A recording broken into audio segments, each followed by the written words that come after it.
deeply disturbed by cases and reports of corruption in some public enterprises in our country. And I want to repeat that statement for the President. And it must be taken very, very serious. However, I am deeply disturbed by cases and reports of corruption in some public enterprises in our country.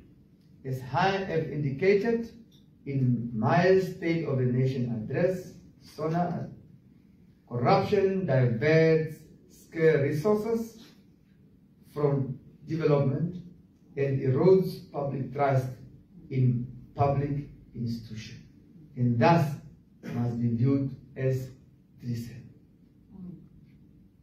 I hope we understand and are able to contextualize as leaders of our respective institutions.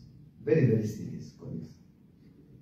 Therefore, the 8th administration shall not tolerate corruption, and anybody who engages in this evil act will be held accountable and will face the wrath of the law, as we are serious about business and useful.